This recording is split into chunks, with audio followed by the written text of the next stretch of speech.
الله فلا مضل له ومن يضلل فلا هادي له وأشهد أن لا إله إلا الله وأشهد أن محمدا عبده ورسوله اللهم صل على محمد وعلى آل محمد كما صليت على إبراهيم وعلى آل إبراهيم إنك حميد مجيد اللهم بارك على محمد وعلى آل محمد إبراهيم إنك حميد مجيد أما بعد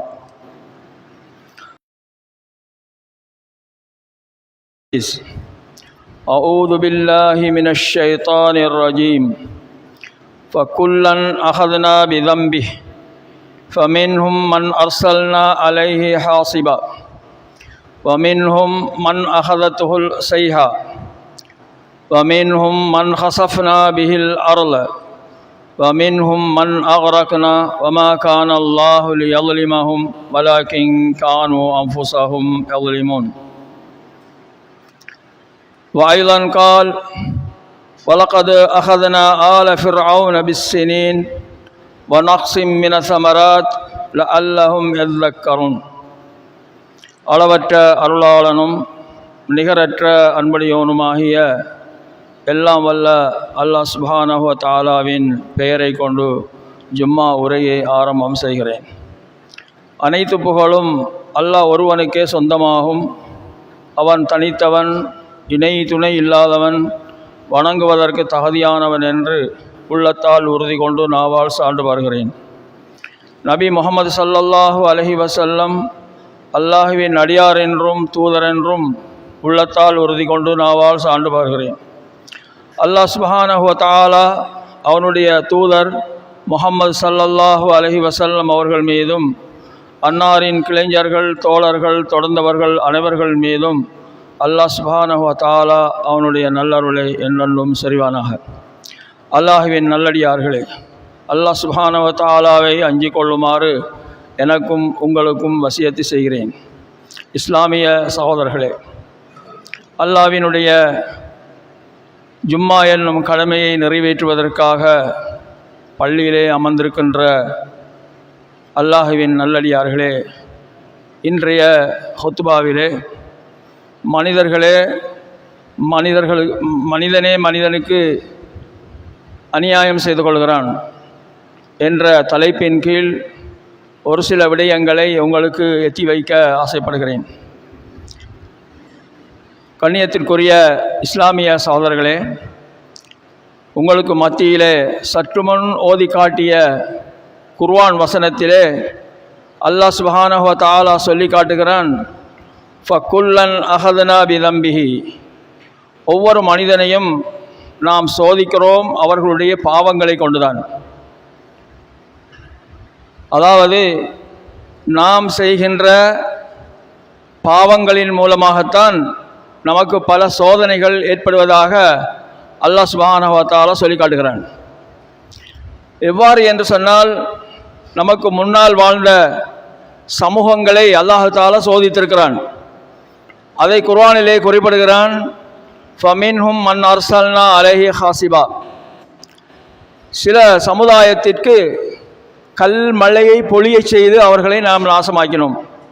அப்போ அவர்கள் மிக அட்டூழியம் செய்தார்கள், அல்லாஹ்வுடைய தூதருக்கு கட்டுப்படவில்லை, பூமியிலே மிகப்பெரிய கொடுமைகளை செய்தார்கள், அநியாயங்களை செய்தார்கள். நபிமார்கள் அவர்களுக்கு போதனை செய்தார்கள், அந்த போதனைகளை எல்லாம் அவர்கள் ஏற்றுக்கொள்ளவில்லை. இதன் காரணமாக அல்லாஹ் தஆலா வானத்திலிருந்து கல்லை மழை போன்று பொழியச் செய்து அந்த சமூகத்தை அழித்து விட்டான். இன்னமொரு சமூகத்தை பற்றி சொல்லுகிறான், வமன்ஹும் மன் அஹதத்துஹு ஸைஹா வமின்ஹும் மன் அஹதத்துஹும் ஸைஹா, அதாவது இன்னொரு சமுதாயத்தை எப்படி அல்லாஹ் தஆலா அழித்தான் என்று சொன்னால், மிகப்பெரிய சத்தத்தை கொண்டு அழித்தான். அதாவது இந்த இடி முழக்க மாதிரி ஒரு பயங்கரமான சத்தத்தை அனுப்பி அந்த சமூகத்தை அப்படியே அழித்திருக்கிறான். அவர்களும் அல்லாஹ்வுக்கு மாறு செய்தவர்கள், அல்லாஹ்வுடைய தூதருக்கு மாறு செய்தவர்கள், இஸ்லாமிய நடைமுறைகளை அவர்கள் கடைபிடிக்காதவர்கள். நபிமார்கள் சொல்லுகின்ற அத்தனைக்கும் அவர்கள் மாறு செய்யக்கூடியவர்களாக இருந்தார்கள். இதனால் அல்லாஹாலா அவனுடைய கோப பார்வையை இறக்கினான். அதுதான் மிகப்பெரிய சத்தம். அந்த சத்தத்தை கேட்டவுடனே அவர்கள் அப்படியே மடிந்து விட்டார்கள். இப்படி ஒரு சமுதாயத்தை அல்லாஹாலா அளித்திருக்கிறான். வமீன்ஹும் மன் ஹஸஃப்னா பிஹில் அர்ள், இன்னொரு சமுதாயம் இருக்கிறது. அந்த சமுதாயத்தை அல்லாஹாலா எவ்வாறு அளித்தான் என்று சொன்னால், பூமியை அப்படியே அவர்களை விழுங்கி கொண்டது. அந்த சமுதாயம் அல்லாஹ்வுக்கும் கட்டுப்படவில்லை, அல்லாஹ்வுடைய தூதருக்கும் கட்டுப்படவில்லை, தாந்தோடித்தனமாக நடந்தார்கள், எல்லை மீறினார்கள், வரம்பு மீறினார்கள். இதன் காரணமாக அல்லாஹாலா பூமியை அப்படியே பிளக்க செய்து அந்த சமூகத்தை அப்படியே பூமிக்குள் தாட்டிவிட்டான். அப்படியே அவர்கள் அழிந்து விட்டார்கள். இப்படி ஒரு சமுதாயத்தை அல்லாஹாலா அளித்திருக்கிறான்.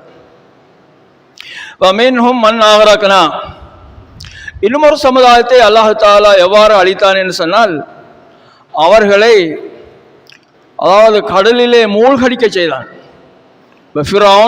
ஃபிரௌனுடைய படைகள் எல்லாம் மூசா அலைஹிஸ்ஸலாத்தை கொல்லுவதற்காக விரட்டி சென்ற நேரத்திலே மூசா அலைஹிஸ்ஸலாம் அவர்கள் தங்களுடைய கையில் இருந்த தடியால் கடலிலே அடித்த பொழுது கடல் இரண்டாக பிளந்தது. அவர்களும் அவர்களை தொடர்ந்தவர்களும் பின்பற்றியவர்களும் வெளியேறிவிட்டார்கள். ஆனால் ஃபிரௌனுடைய படையும் அப்படியே கடலிலே மூழ்கடிக்கப்பட்டு விட்டார்கள். இப்படி ஒரு சமுதாயத்தை அல்லாஹாலா அளித்திருக்கிறான். இவ்வாறு சொல்லிவிட்டு அல்லாஹாலா சொல்லுகிறான், வமா கான அல்லாஹு லியظ்லிமஹும் வலாக்கின் கானு அன்ஃபுஸஹும் யظ்லிமூன். இவ்வளவெல்லாம் சொல்லிவிட்டு அல்லாஹ் சொல்லுகிறான், ஒரு சமுதாயத்தை கல்மாரி பொழிய செய்து அழித்திருக்கிறான், இன்னொரு சமுதாயத்தை மிகப்பெரிய சத்தத்தை கொண்டு அழித்திருக்கிறான், இன்னொரு சமுதாயத்தை பூமி விழுங்க செய்திருக்கிறான், இன்னொரு சமுதாயத்தை கடலிலே மூழ்கடிக்க செய்திருக்கிறான். இப்படியெல்லாம் அல்லாஹாலா செய்துவிட்டு என்ன சொல்லுகிறான் தெரியுமா? வமா கான் அல்லாஹு லியظ்லிமஹும், நாம் அவர்களுக்கு அநியாயம் செய்யவில்லை, வலாக்கின் கானு அன்ஃபுஸஹும் யظ்லிமூன், அவர்களே அவர்களுக்கு அநியாயம் செய்து கொண்டார்கள். அப்போ மனிதனே மனிதனுக்கு அநியாயம் செய்து கொள்கிறான். அப்போ நாம் தான் நமக்கு அநியாயம் செய்து கொள்கிறோம். என்ன காரணம்? நாம் சரியாக மார்க்கத்தை பின்பற்றுவதில்லை, தொழுகையை சரியாக கடைபிடிப்பதில்லை, பிள்ளைகளை சரியாக வளர்ப்பதில்லை, நம்முடைய முக்கியமான கடமைகளை எல்லாம் இஸ்லாமிய கடமைகளை எல்லாம் உதாசீனம் செய்கிறோம். இப்படியெல்லாம் நாம் செய்தோம் என்று சொன்னால் நமக்கும் இப்படியான சோதனைகள் ஏற்படும். இப்படியான சோதனைகள் இப்பொழுது ஏற்பட்டும் இருக்கிறது. இது என்ன காரணத்தினால் இப்படியான சோதனைகள் எல்லாம் ஏற்படுகிறது, அழிவுகள் எல்லாம் ஏற்படுகிறது என்று சொன்னால், மனிதனாக தேடிக்கொண்டதான். மனிதன் எல்லை மீறுகின்ற பொழுது, மனிதன் கட்டுப்பாட்டை மீறுகின்ற பொழுது, இஸ்லாத்தை மதிக்காத பொழுது, ஜும்மாவை சரியாக கடைபிடிக்காத பொழுது, தொழுகையை கடைபிடிக்காத பொழுது அல்லாஹாலா இப்படியான சோதனைகளை கொண்டு நம்மளை சோதிப்பான். எனவேதான் அல்லாஹாலா முன்னைய சமுதாயத்திற்கு நடந்த அந்த வேதனைகளை, அவர்களை அளித்த விவரங்களை குர்ஆனிலே சொல்லிவிட்டு சொல்லுகிறான், நான் எந்த ஒரு சமுதாயத்துக்கும் அநியாயம் செய்யவில்லை, அந்த சமுதாயங்கள் தான் அவர்களுக்கு அநியாயத்தை செய்து கொண்டார்கள் என்று. கண்ணியத்திற்குரிய இஸ்லாமிய சகோதரர்களே, அல்லாஹுவின் நல்லடியார்களே, இன்னுமொரு வசனத்திலே அல்லாஹாலா சொல்லி காட்டுகிறான், வலகது அஹதுனா ஆல ஃபிர்அவுன பிஸ்ஸினீன் வ நக்ஸிம் மின ஸமராத்தி லஅல்லஹும் யذكرون. ஆல ஃபிர்அவுன் என்ற அந்த சமூகத்தை அல்லாஹாலா பஞ்சத்தை கொண்டு சோதித்தான். அப்போ ஒரு சமுதாயத்தை ஒவ்வொரு சமுதாயங்களையும் ஒவ்வொரு வகையான சோதனைகளை கொண்டு சோதித்திருக்கிறான். இன்னுமொரு சமுதாயத்தை அல்லாஹாலா எப்படி சோதித்திருக்கிறான் என்று சொன்னால், பஞ்சத்தை கொண்டு சோதித்திருக்கிறான். மழை பெய்யாமல், அவர்களுடைய பயிர் பட்சிகள் எல்லாம் சரியாக வளராமல், அவர்களுடைய நல்ல நல்ல விடயங்கள் எல்லாம் சரியாக நடைபெறாமல் அவர்களை பஞ்சத்தை கொண்டு அல்லாஹாலா சோதித்திருக்கிறான். நக்ஸிம் மின ஸமராத்தி, இன்னும் அவர்கள் செய்கின்ற தோட்டங்கள், விவசாயங்கள், அவர்கள் என்ன என்ன பயிர்களை எல்லாம் செய்தார்களோ அத்தனை பயிர்களிலும் பலன் இல்லாமல் அல்லாஹ் ஆக்கியிருக்கிறான். இப்படி ஒரு சமுதாயத்தை பஞ்சத்தை கொண்டும் அவர்கள் செய்த விவசாயத்தையும் நாசம் செய்து அவர்களை சோதித்திருக்கிறான். ஏன் அவ்வாறு சோதித்திருக்கிறான் என்று சொன்னால், லஅல்லஹும் யذكرون, அவர்கள் படிப்பினை பெறுவதற்காக. அல்லாஹ்தாலா ஒரு சமுதாயத்துக்கு ஒரு சோதனையை அனுப்பினால் அந்த சோதனையை கொண்டு அந்த சமுதாயம் படிப்பினை பெற வேண்டும். நாம் ஒரு சோதனையை கண்டிருக்கிறோம். இதற்கு முன்னும் சுனாமி என்ற ஒரு சோதனையை கண்டிருக்கிறோம். இப்படியெல்லாம் பல சோதனைகளை திடீரென அல்லாஹ்தாலா நமக்கு அனுப்புகிறான். அது நம்முடைய பாவகாரியங்கள் தான் அதை கொண்டு வருகிறது. ஆகவே நாம் இப்பொழுது அந்த முன்னைய சமுதாயத்துக்கு ஏற்பட்ட அந்த சோதனைகளை அல்லாஹ்தாலா குர்ஆனிலே சொல்லி காட்டுவதெல்லாம் நாம் தெரிந்து கொள்வதற்காக, நாம் படிப்பினை வருவதற்காகத்தான் என்று அல்லாஹ் சுப்ஹானஹு வ தஆலா சொல்லி காட்டுகிறான். ஆகவே சகோதரர்களே, ஒவ்வொரு சோதனைகள் ஏற்படும் பொழுதும், ஒவ்வொரு பிரச்சனைகள் ஏற்படும் பொழுதும், ஒவ்வொரு கஷ்டங்கள் ஏற்படுகின்ற பொழுதும், பஞ்சம் ஏற்படுகின்ற பொழுதும், இது நாம் செய்கின்ற தவறுகளினால்தான், நாம் செய்கின்ற பாவங்களினால்தான் இவைகளெல்லாம் ஏற்படுவதாக அல்லாஹ் சுப்ஹானஹு வ தஆலா குறிப்பிடுகிறான். இன்னும் ஒரு வசனத்திலே அல்லாஹ் சுப்ஹானஹு வ தஆலா சொல்லி காட்டுகிறான், லஹரல் ஃபஸாது ஃபில் பர்ரி வல் பஹர் பிமா கஸபத் ஐதின் நாஸ் லியுதீகஹும் பஅதல்லதீன அமிலு லஅல்லஹும் யர்ஜியூன். அல்லாஹ் சுப்ஹானஹு வ தஆலா சொல்லுகிறான், கடலிலும் கரையிலும் பிரச்சனை ஏற்படுகிறது. இன்னைக்கு கடலிலும் பிரச்சனை இருக்கிறது, கரையிலும் பிரச்சனை இருக்கிறது. கடலிலும் சண்டை ஏற்படுகிறது, கரையிலும் சண்டை ஏற்படுகிறது. கடல் மூலமாகவும் மனிதனுக்கு சோதனை ஏற்படுகிறது, கரையிலும் மனிதனுக்கு சோதனை ஏற்படுகிறது. இப்படியான சோதனைகளை எல்லாம் அல்லாஹ்தாலா மனிதனுக்கு ஏற்படுத்துகிறான். கடலிலே பல பிரச்சனைகள் ஏற்படுகின்றன, பூமியில் பல பிரச்சனைகள் ஏற்படுகின்றன. இதெல்லாம் ஏன் ஏற்படுகிறது என்று சொன்னால்,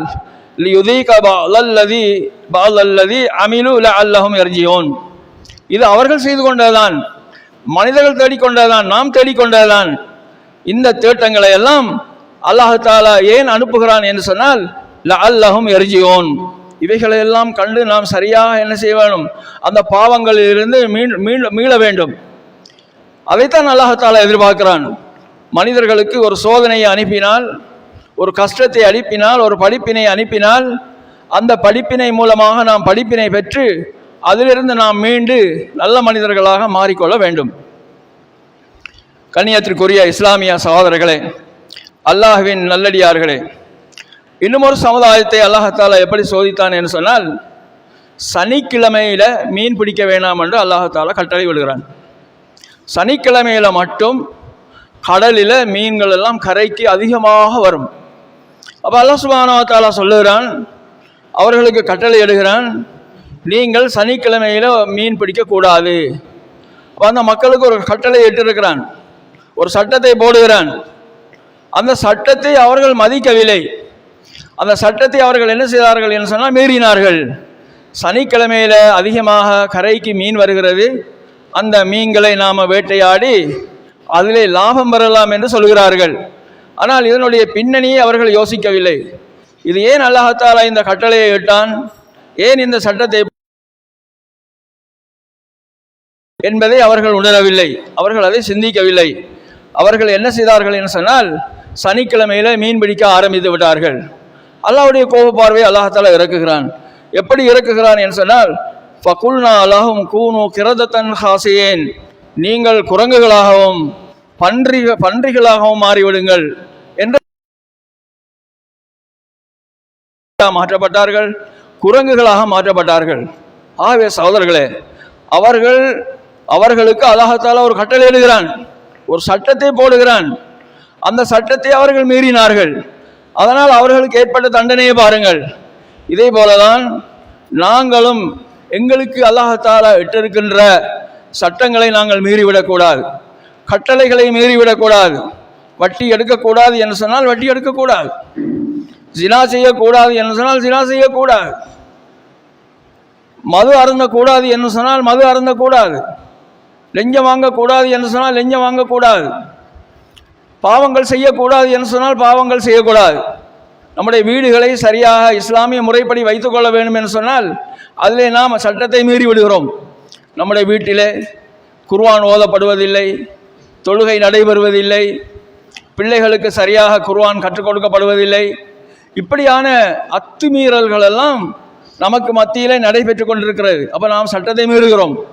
அந்த சமுதாயம் சட்டத்தை மீறினார்கள், அல்லாஹ்வை மதிக்கவில்லை, அல்லாஹ்வுடைய சட்டத்தை மதிக்கவில்லை.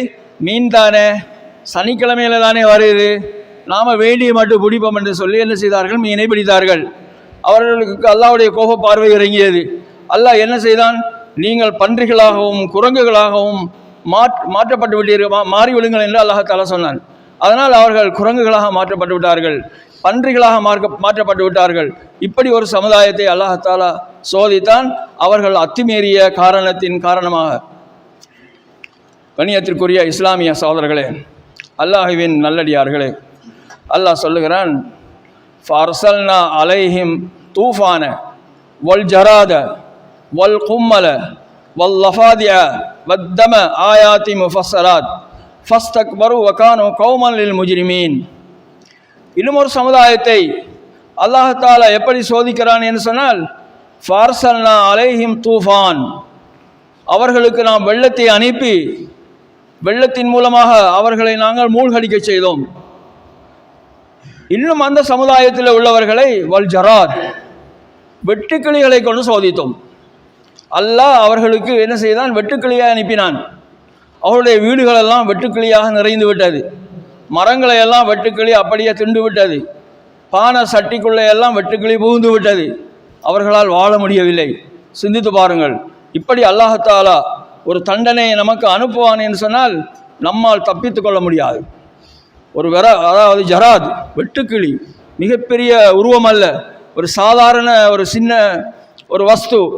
அதன் மூலமாக அந்த சமுதாயத்தை அல்லாஹ் என்ன செய்தான் என்று சொன்னால் சோதித்தான்.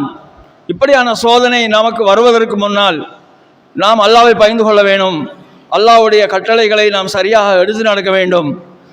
இன்னும் ஒரு சமுதாயத்தை அல்லாஹ் எப்படி சோதித்தான் என்று சொன்னால் வல்லஃபாதிய, தவளைகளை கொண்டு சோதித்தான். அவர்களுடைய பானைக்குள் தவளை, பாய்க்குள் தவளை, படுக்கின்ற இடத்தில் தவளை, வீடுகளுக்குள் தவளை, வாகனங்களுக்குள் தவளை, குடிக்கும் தண்ணீருக்குள்ளே தவளை. இப்படி அல்லாஹ் நம்மை சோதித்தால் நம்மால் தாங்க முடியுமா?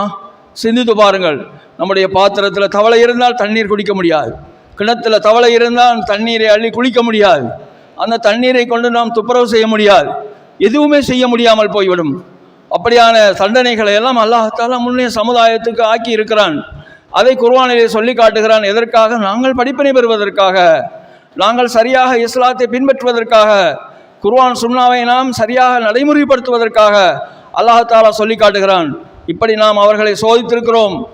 இவ்வாறான சோதனைகள் வருவதற்கு முன்னால் நீங்கள் சரியாக நடந்து கொள்ள வேண்டும், திருந்திக் கொள்ள வேண்டும், குர்ஆனையும் சுன்னாவையும் கடைபிடிக்க வேண்டும் என்ற அடிப்படையில் அல்லாஹ் இதை சொல்லி காட்டுகிறான்.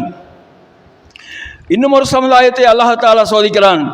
எப்படி சோதிக்கிறான் என்று சொன்னால் வத்தம், தமி என்று சொன்னால் இரத்தம். அவர்களுடைய குளிக்கின்ற தண்ணீர் இரத்தம், ஆறுகளில் இரத்தம், கடலிலே இரத்தம், கிணத்திலே இரத்தம், தண்ணியை கொண்டு வைத்தால் எல்லாமே இரத்தம். குடிக்க இயலுமா? பாவிக்க இயலுமா? வாழ முடியுமா? சிந்தித்து பாருங்கள் சகோதரர்களே. இதையெல்லாம் அல்லாஹ் இப்படியெல்லாம் சோதித்திருக்கிறான். இவ்வாறான சோதனைகள் எங்களுக்கு வந்துவிட்டால், தவளை மூலமாக அல்லது இரத்தத்தின் மூலமாக, பேன், இன்னொரு சமுதாயத்தை எப்படி அல்லாஹ் சோதித்தான் என்று சொன்னால் பேனை கொண்டு சோதித்தான். அவருடைய தலையெல்லாம் பேன், உடம்பெல்லாம் பேன், உடையெல்லாம் பேன், வீடெல்லாம் பேன். சிறிய ஒரு வஸ்துவை கொண்டுதான், இந்த சிறிய பேனை கொண்டுதான் அல்லாஹ் சோதிக்கிறான். அதை கூட அந்த அவர்களால் என்ன செய்ய முடியாமல் போய்விட்டது, தாங்க முடியாமல் போய்விட்டது. நமக்கு அப்படியான ஒரு சோதனை அல்லாஹ் இறக்கி வைத்தான் சொன்னால் எந்த ஒரு வைத்தியராலையும் அதை கட்டுப்படுத்த முடியாது, எந்த ஒரு மூலிகைகளாலும் கட்டுப்படுத்த முடியாது, யாராலும் கட்டுப்படுத்த முடியாது, தாங்க முடியாது. சின்ன ஒரு பொருள் தான். அதன் மூலமாக அல்லாஹ் சோதிக்க நினைத்தான் சொன்னால் எங்களால் தூங்க முடியாது, எங்களுடைய பிள்ளைகளை பாதுகாக்க முடியாது, எங்களுடைய வீடுகளை பாதுகாக்க முடியாது, எங்களுடைய உடுப்புகளை பாதுகாக்க முடியாது, எங்களுடைய பாத்திரங்களை பாதுகாக்க முடியாது, எங்களையே பாதுகாக்க முடியாது. அப்படியான சோதனைகள் நமக்கு வருவதற்கு முன்னால் அல்லாஹ்வை பயந்து கொள்ள வேண்டும், அல்லாஹ்வுடைய கடமைகளை சரியாக நிறைவேற்ற வேண்டும், குர்ஆனை அதிகமாக ஓத வேண்டும், தொழுகையை கடைபிடிக்க வேண்டும், பிள்ளைகளுக்கு குர்ஆனை கற்றுக் கொடுக்க வேண்டும், மார்க்க அடிப்படையிலே நாம் நடந்து கொள்ள வேண்டும். நமக்கு மத்தியிலே வட்டி அதிகமாக வளர்ந்து செல்லுகிறது, அவைகளை தவிர்த்து கொள்ள வேண்டும். இன்னும் வாகனங்களை நாம் ஃபினான்ஸ் பண்ணி எடுக்கிறோம், அவைகளை நாம் தவிர்த்து கொள்ள வேண்டும். லஞ்சம் கொடுப்பதை வாங்குவதை தவிர்த்து கொள்ள வேண்டும். இன்னும் எத்தனையோ ஊழல்கள் செய்கிறோம், எத்தனையோ மக்களை ஏமாற்றுகிறோம். இப்படியான மோசமான விடயங்களை எல்லாம் நாம் செய்து கொண்டிருக்கிறோம். இவைகளை எல்லாம் நாம் தவிர்த்து கொள்ள வேண்டும். இதைத்தான் அல்லாஹ் சொல்லி காட்டுகிறான். முன்னைய சமுதாயங்கள் செய்தார்கள், மிகப்பெரிய பாவங்களை செய்தார்கள். லூத் அலைஹிஸ்ஸலாம் அவர்களுடைய சமுதாயம் என்ன செய்தார்கள்? அதாவது ஆணும் புணர்ந்தார்கள், சேர்க்கை செய்தார்கள். அவர்களை அல்லாஹ் தஆலா அப்படியே அழித்து விட்டான். எவ்வளவோ சொன்னார்கள், அவர்கள் கேட்கவில்லை, கட்டுப்பாட்டை மீறினார்கள். அந்த மீன் பிடித்த சமுதாயத்தை போன்று இவர்களுடைய இந்த சமுதாயமும், அதாவது ஆண்களோடு ஆண் சேர்வதை அவர்கள் செய்து கொண்டிருந்தார்கள். இப்படியான செயல்களின் மூலமாக அந்த சமுதாயத்தையும் அல்லாஹ் தஆலா சோதித்தான், அழித்து விட்டான். கண்ணியத்திற்குரிய இஸ்லாமிய சகோதரர்களே, அல்லாஹுவின் நல்லடியார்களே, அல்லாஹ் சுப்ஹானஹு வ தஆலா மேலும் ஒரு வசனத்திலே சொல்லுகிறான், குல் ஹுவல் காதிரு அலா ஐ யபஅத அலைக்கும் அலாபன் மின் ஃபௌகிக்கும் அவ் மின் தஹதி அர்ஜுலிக்கும். நபியே, உங்களுடைய சமுதாயத்துக்கு சொல்லி காட்டுங்கள், அல்லாஹ் மிக சக்தி வாய்ந்தவன். உங்களுடைய தலைக்கு மேலால் தண்டனையை அனுப்புவதற்கும் உங்களுடைய பாதங்களுக்கு கீழால் தண்டனையை அனுப்புவதற்கும் அல்லாஹ் தஆலா மிகவும் சக்தி வாய்ந்தவன் என்று நீங்கள் உங்களுடைய சமுதாயத்துக்கு சொல்லுங்கள் என்று அல்லாஹ் குர்ஆனிலே சொல்கிறான். சகோதரர்களே, நாம் எவ்வளவு பெரிய பாதுகாப்பாக இருந்தாலும், அரண்களுக்குள் இருந்தாலும், பாதுகாப்பான வீடுகளுக்குள் இருந்தாலும், அல்லாஹ்வுடைய அந்த தண்டனையிலே இருந்து நாம் தப்ப முடியாது. அல்லாஹ் சொல்லுகிறான், வானத்திலிருந்தும் உங்களுக்கு நான் தண்டனையை இறக்குவேன், பூமியிலிருந்தும் உங்களுக்கு தண்டனை இறக்குவேன், உங்களுடைய தலைக்கு மேலால் இருந்து தண்டனையை இறக்குவேன், உங்களுடைய பாதங்களுக்கு கீழாலும் தண்டனை இறக்குவேன். ஆகவே நீங்கள் சரியாக எச்சரிக்கையாக நடந்து கொள்ள வேண்டும் என்று அல்லாஹ் தஆலா நமக்கு எச்சரிக்கை செய்கிறான். கண்ணியத்திற்குரிய சகோதரர்களே, அல்லாஹுவின் நல்லடியார்களே, அல்லாஹ் சுப்ஹானஹு வ தஆலா சொல்லுகிறான், அலம் நுஹ்லிகில் அவ்வலீன். முன்னோர்களை நாங்கள் அழிக்கவில்லையா? முன்னோர்களை நாங்கள் மூழ்கடிக்க செய்யவில்லையா? முன்னோர்களுக்கு மழை போன்று கற்களை இறக்கவில்லையா? இன்னும் எத்தனை வகையான தண்டனைகளை நாங்கள் அனுப்பவில்லையா? சும்ம நுத்பிஉஹுமுல் ஆஹரீன். ஆகவே அவர்களுக்கு பின்னால் உள்ளவர்களுக்கும் பின்னால் உள்ள சமுதாயங்களுக்கும் அப்படியான தண்டனைகளை நாங்கள் அனுப்பியிருக்கிறோம். கதாலிக நஃஅலு பில் முஜ்ரிமீன். பாவிகளாக இருப்பவர்களுக்கு இவ்வாறான தண்டனைகளை நாங்கள் வழங்குவோம். ஆகவே பாவிகள் அவர்களுடைய பாவங்களிலிருந்து தங்களை பாதுகாத்து கொள்ள வேண்டும் என்று அல்லாஹ் சுப்ஹானஹு வ தஆலா சொல்லி காட்டுகிறான். வைலுன் யௌமைதின் லில் முகஸிபீன். அதாவது நாசம் பொய்யர்களுக்குத்தான் நாசம்.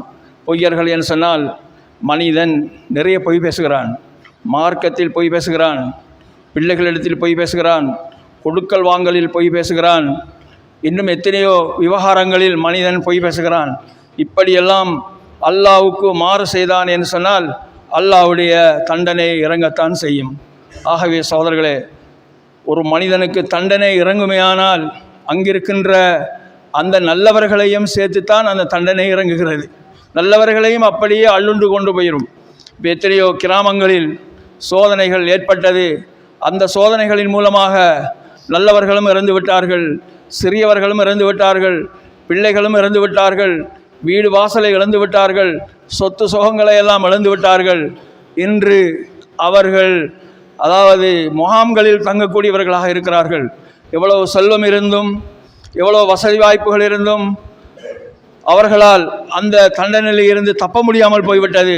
இவ்வாறு தான் அல்லாஹ் தஆலாவுடைய தண்டனை இறங்குகின்ற பொழுது அதிலிருந்து நம்மை நாம் பாதுகாத்து கொள்ள முடியாது. நம்மை பாதுகாப்பது நம்முடைய மார்க்கம்தான், நம்முடைய நல்ல செயல்பாடுகள் தான், நம்முடைய நல்ல ஒழுக்க விடயங்கள் தான். நம்முடைய பிள்ளைகள் சாலியான பிள்ளைகளாக நாங்கள் எங்களுடைய பிள்ளைகளை உருவாக்க வேண்டும். நபி அவர்கள் ஸல்லல்லாஹு அலைஹி வஸல்லம் சொல்லுகிறார்கள், இதா மாத்தல் இன்சான் இன் கதா அன்ஹு அமலுஹு இல்லா மின் ஸலாதா சதகத்தின் ஜாரியா அவ் இல்மி யுன்தஃபஉ பிஹி அவ் வலதின் சாலிஹின் யதுஉ லஹு. அதாவது நாம் மரணித்து விட்டால் நம்மால் எந்த ஒரு நல்ல காரியத்தையும் செய்ய முடியாது, தொழ முடியாது, நோன்பு பிடிக்க முடியாது, குர்ஆன் ஓத முடியாது, அமல் செய்ய முடியாது. ஆனால் நாம் பெற்றெடுத்த பிள்ளைகளை சாலிஹான பிள்ளைகளாக இந்த உலகத்திலே உருவாக்கி விட்டோம் என்று சொன்னால் அவர்கள் செய்கின்ற அந்த அமல்களின் மூலமாக, அவர்கள் செய்கின்ற தொழுகைகளின் மூலமாக, அவர்கள் கொடுக்கின்ற ஜகாத்தின் மூலமாக நம்முடைய கபருக்கு நன்மை வந்து கொண்டே இருக்கும். இந்த வேலையை எந்த ஒரு முஅத்தினாலும் செய்ய முடியாது, எந்த ஒரு லெப்பையாலும் செய்ய முடியாது, எவ்வளவுதான் காசு கொடுத்தாலும் செய்ய முடியாது. நம்முடைய கபருக்கு இதன் மூலமாக மட்டும்தான் நன்மை வரும். இதைத்தான் நபி ஸல்லல்லாஹு அலைஹி வஸல்லம் ஆணித்தரமாக சொல்லி காட்டியிருக்கிறார்கள். நாங்கள் பெற்றெடுத்த ஈன்றெடுத்த எங்களுடைய பிள்ளைகளை சாலிஹான பிள்ளைகளாக உருவாக்க வேண்டும். அவர்களுக்கு நல்ல பாடங்களை போனை வாங்கி கொடுக்கிறோம், டிவியை வாங்கி கொடுக்கிறோம், இன்னும் எத்தனை அனாச்சாரமான கருவிகளை வாங்கி கொடுக்கிறோம். அதிலேயே 24 மணித்தியாலங்களும் அவர்களுடைய நேரங்களையும் காலங்களையும் கழித்து கொண்டிருக்கிறார்கள். எவ்வாறு எங்களுடைய பிள்ளைகள் சாலிஹான பிள்ளைகளாக மாறுவார்கள்? சகோதரர்களே, அல்லாஹ் சுப்ஹானஹு வ தஆலா குர்ஆனிலே நாம் பெற்றெடுத்த பிள்ளைகள் நமக்காக பிரார்த்திக்கக்கூடிய ஒரு பிரார்த்தனையை கற்றுத் தந்திருக்கிறான். அதுதான் ரப்பிர்ஹம்ஹுமா கமா ரப்பயானி ஸகீரா. நாம் நம்முடைய பிள்ளைகளை சாலிஹான பிள்ளைகளாக உருவாக்கிவிட்டால் அவர்கள் எங்களுக்காக கையேந்தி பிரார்த்திப்பார்கள். அந்த பிரார்த்தனையை அல்லாஹ் சுப்ஹானஹு வ தஆலா குர்ஆனிலே கற்றுத் தந்திருக்கிறான். அதுதான் ரப்பிர்ஹம்ஹுமா கமா ரப்பயானி ஸகீரா. அதாவது, இறைவா, நான் சின்ன பிள்ளையாக இருக்கின்ற பொழுது, சிறிய பராயத்தில் இருக்கின்ற பொழுது என் மீது என்னுடைய பெற்றோர்கள் எவ்வாறு அன்பு காட்டினார்களோ, பாசம் காட்டினார்களோ, இரக்கம் காட்டினார்களோ, அதே போன்று என்னுடைய பெற்றோர்களுக்கு நீ இரக்கம் காட்டுவாயாக, அவர்களுடைய பாவங்களை மன்னிப்பாயாக, அவர்களுடைய அத்தனை பாவங்களையும் மன்னித்து அவர்களை சொர்க்கத்துக்கு கொண்டு செல்வாயாக, சொர்க்கத்திலே அவர்களுக்கு கிடைக்கக்கூடிய அத்தனை நியமத்துகளும் கிடைக்க செய்வாயாக என்று அந்த பிள்ளை பிரார்த்திக்கும். அப்படியான பிள்ளைகளை நாங்கள் உருவாக்க வேண்டும். அப்படியான சாலிஹான பிள்ளைகளை உருவாக்க வேண்டும். நல்ல பிள்ளைகளை உருவாக்க வேண்டும். போதைகள் பாவிக்கின்ற, படம் பார்க்கின்ற, மோசமான விளையாட்டுகளில் ஈடுபடுகின்ற, சூது விளையாடுகின்ற இப்படியான பிள்ளைகளை நாங்கள் உருவாக்காமல் நாங்கள் பெற்றெடுத்த அந்த பிள்ளைகளை மிகவும் நல்ல சாலிஹான பிள்ளைகளாக உருவாக்க வேண்டும். இவ்வாறு நாம் செய்தோம் என்று சொன்னால் அல்லாஹ்வினுடைய அந்த மிகப்பெரிய பயங்கரமான தண்டனைகளிலிருந்து எங்களை பாதுகாத்து கொள்ள முடியும். எல்லாம் வல்ல அல்லாஹ் தஆலா நம் அனைவரையும் பயங்கரமான தண்டனைகளிலிருந்து பாதுகாப்பானாக.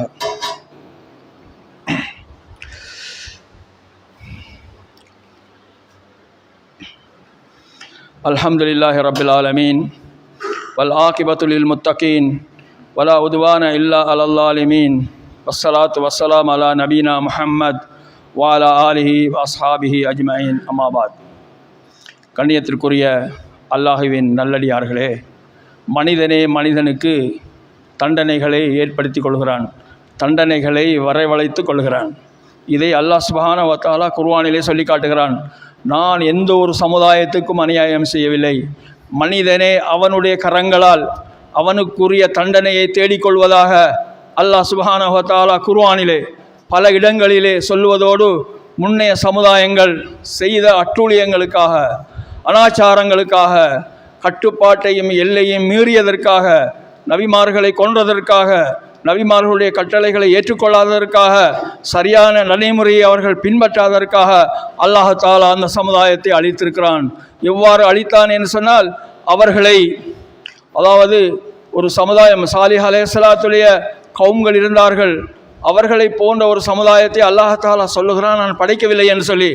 அவர்கள் எவ்வாறு வாழ்ந்தார்கள் என்று சொன்னால், அவர்களுடைய கரங்களால் மலைகளை குடைந்து வாழக்கூடிய சக்தி வாய்ந்த ஒரு சமுதாயமாக இருந்தார்கள். அந்த சமுதாயத்தையும் அவர்கள் செய்த. ஆகவே சகோதரர்களே, அல்லாஹ் சொல்லுகிறான், அலம் தர அன்னல்லாஹ யுஸப்பிஹு லஹு மன் ஃபிஸ் ஸமாவாதி வல் அர்ள் வத்-தைரு ஸாஃபாத்தி குல்லுன் கத் அலிம ஸலாத்தஹு வ தஸ்பீஹஹு வல்லாஹு அலீமும் பிமா யஃஅலூன். அல்லாஹ் சொல்லுகிறான், சிந்தித்து பாருங்கள், யோசித்து பாருங்கள், நம்முடைய செயல்பாடுகளையும் நாம் இந்த வசனங்களில் சொல்லுகின்ற விடயங்களையும் நீங்கள் கவனிக்க வேண்டும் என்று சொல்லுகிறான். அலம் தர அன்னல்லாஹ யுஸப்பிஹு லஹு மன் ஃபிஸ் ஸமாவாதி வல் அர்ள். வானத்தில் இருக்கின்ற, பூமியில் இருக்கின்ற அத்தனையும் அல்லாஹ்வுக்கு தஸ்பீஹ் செய்கிறது. அல்லாஹ் சொல்லி காட்டுகிறான், நான் வானத்தில் படைத்திருக்கின்ற அத்தனையும், இந்த பூமியில் படைத்திருக்கின்ற அத்தனையும் எனக்கு தஸ்பீஹ் செய்கிறது. வத்-தைரு ஸாஃபாத்.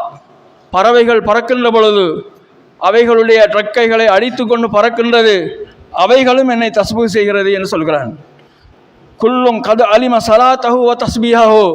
அவைகள் என்ன தஸ்பீஹ் செய்ய வேண்டுமோ, எவ்வாறு அல்லாஹ்வை தொழ வேண்டுமோ அதையும் அவைகள் அறிந்திருப்பதாக சொல்கிறான். பாருங்கள் சகோதரர், எங்களுக்கு சொல்லி காட்டுகிறான், பறவைகள் தூங்கும்போது அவைகள் பிரார்த்திக்கின்றன, நடக்கும் பொழுது பிரார்த்திக்கின்றன, உணவு உண்ணும் பொழுது அவைகள் பிரார்த்திக்கின்றன, அல்லாஹ்வை எப்படி வணங்க வேண்டும் என்று அவைகள் தெரிந்து கொண்டிருக்கின்றன. அதை அல்லாஹ் சொல்லி காட்டுகிறான். ஆனால் மனிதனை பொறுத்த வகையில் மனிதனுக்கு தூங்கும் போது என்ன ஓத வேண்டும், சாப்பிடும் பொழுது என்ன ஓத வேண்டும், பள்ளிக்குள் நுழையும் பொழுது என்ன ஓத வேண்டும், பள்ளியை விட்டு வெளியே செல்லும் போது என்ன ஓத வேண்டும், வாகனத்தில் என்ன ஓத வேண்டும் என்பதை மனிதன் தெரிந்து கொள்ளவில்லையே என்றுதான் அல்லாஹ் தஆலா இந்த பறவைகளை சுட்டி காட்டுகிறான். வானத்தில் உள்ள பூமியில் உள்ள அனைத்தையும் சுட்டி காட்டுகிறான். அவைகள் என்னை வணங்குவதற்குரிய தஸ்பீஹை சலாத்தை யோசித்து பாருங்கள், குர்ஆனை படித்து பாருங்கள், குர்ஆனை விளங்கி பாருங்கள் என்று அல்லாஹ் தஆலா சொல்லி காட்டுகிறான்.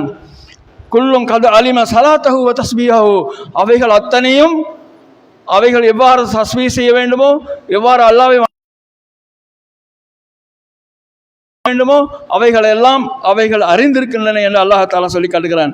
வல்லாஹு பிமா யஃஅலூன, அவைகள் செய்யக்கூடியதை அல்லாஹ் மட்டும்தான் அறிவான், நமக்கு தெரியாது. அவைகளுடைய தஸ்பீஹ் எங்களுக்கு எப்படி தஸ்பீஹ் செய்கிறது என்று தெரியாது, எப்படி அது அல்லாஹ்வை வணங்குகிறது என்று தெரியாது. அது எனக்கு மட்டும்தான் தெரியும். அவைகள் என்னை வணங்கி கொண்டுதான் இருக்கின்றன, என்னை தஸ்பீஹ் செய்து கொண்டுதான் இருக்கின்றன. இதை நீங்கள் கொஞ்சம் யோசித்து பாருங்கள், சிந்தித்து பாருங்கள். எவ்வளவு நீங்கள் அறிய வேண்டி இருக்கிறது, படிக்க வேண்டி இருக்கிறது, என்னை தஸ்பீஹ் செய்ய வேண்டி இருக்கிறது. உழைப்பதற்காக மட்டும், சம்பாதிப்பதற்காக மட்டும், பணம் தேடுவதற்காக மட்டும் உங்களை நாங்கள் இந்த பூமிக்கு அனுப்பவில்லை. ஆகவே என்னை நீங்கள் என்ன செய்ய வேண்டும், சரியாக வணங்க வேண்டும். அதற்காகத்தான் அந்த பறவைகளை ஒப்பிட்டு சொல்லுகிறான் அல்லாஹ் தஆலா. அவைகள் என்னை எந்த நேரமும் வணங்கி கொண்டிருக்கின்றன. இன்னொரு வசனத்தில் அல்லாஹ் தஆலா சொல்லி காட்டுகிறான், அதாவது ஒவ்வொரு பொருட்களுக்கும் நிழல் இருக்கிறது. அந்த நிழல் வலது பக்கமாகவும் இடது பக்கமாகவும் சாய்ந்து அல்லாஹ்வை தஸ்பீஹ் செய்து கொண்டிருக்கிறது என்று சொல்கிறான். நிழல்கள், கட்டடத்துக்கு நிழல் இருக்கிறது, மரங்களுக்கு நிழல் இருக்கிறது, மனிதனுக்கு நிழல் இருக்கிறது, ஒவ்வொரு பொருளுக்கும் நிழல் இருக்கிறது. அத்தனை நிழல்களும் அல்லாஹ் சுப்ஹானஹு வ தஆலாவை தஸ்பீஹ் செய்கிறது என்று அல்லாஹ் சுப்ஹானஹு வ தஆலா குர்ஆனிலே சொல்லி காட்டுகிறான். இதை மனிதனுக்கு சொல்லி காட்டுகிறான். அல்லாஹ் சொல்லுகிறான், லக்கத் ஹலக்னல் இன்சான ஃபீ அஹ்ஸனி தக்வீம், மனிதனை நான் அழகாக படைத்திருக்கிறேன். எங்களுக்கு என்ன குறை இருக்கிறது? கண்களை தந்திருக்கிறான், காதுகளை தந்திருக்கிறான், கால்களை தந்திருக்கிறான், கைகளை தந்திருக்கிறான். இது அத்தனையையும் உலகத்திற்காக பயன்படுத்துகிறோம், உலகத்துக்கு பயன்படுத்த வேண்டும். அதே நேரத்தில் இவைகள் அத்தனையும் அல்லாஹ் தஆலாவுக்காக பயன்படுத்த வேண்டும். அதனால்தான் அல்லாஹ் தஆலா சொல்கிறான், மனிதா உன்னை மிக அழகாக படைத்திருக்கிறேன், எந்த குறையும் உன் மீது நான் வைக்கவில்லை. நல்லா நீ சிந்திக்கின்றாய், நல்லா உழைக்கின்றாய், நல்லா தூங்குகின்றாய், உன்னுடைய உடல் எல்லாம் என்னென்ன நேரத்தில் எப்படி இயங்க வேண்டுமோ அப்படியெல்லாம் இயங்குவதற்குரிய மாதிரி உன்னுடைய உடலை நான் படைத்திருக்கிறேனே, எனக்கு நீ நன்றி செய்யக்கூடாதா? என்னுடைய தொழுகையை நீ நிறைவேற்றக்கூடாதா? என்னுடைய சக்காத்தை கொடுக்கக்கூடாதா? என்னுடைய ஹஜ்ஜை நீ செய்யக்கூடாதா என்று தான் அல்லாஹ் தஆலா இங்கே குறிப்பிடுகிறான். ஆகவே சகோதரர்களே, எங்கள் மீது விதிக்கப்பட்ட ஒவ்வொரு கடமைகளையும் சரியாக செய்ய வேண்டும். எங்களுடைய பிள்ளைகளை சரியாக நாங்கள் வளர்க்க வேண்டும். இல்லை என்று சொன்னால் பல சோதனைகளுக்கு நாங்கள் முகம் கொடுக்க வேண்டி வரும். அந்த சோதனைகள் வருவதற்கு முன்னால் அல்லாஹ்வை பயந்து, அல்லாஹ்வை தொழுது, அல்லாஹ்விடத்திலே கையேந்தி அப்படியான ஆபத்துக்கள் இருந்து எங்களை பாதுகாக்க வேண்டும் என்று நாங்கள் பிரார்த்தித்துக் கொள்ள வேண்டும். எனவே எல்லாம் வல்ல அல்லாஹ் தஆலா நம் அனைவருக்கும் தௌஃபீக் செய்வானாக. வாஹிர் தாவானா அல்ஹம்துலில்லாஹி ரப்பில் ஆலமீன். ஃபذ்குருல்லாஹ தஆலா யذ்குருக்கும் வஷ்குருஹு அலா நிஅமிஹி யஸிதுக்கும் வலதிக்ருல்லாஹி அக்பர் வல்லாஹு யஅலமு மா தஸ்னஊன்.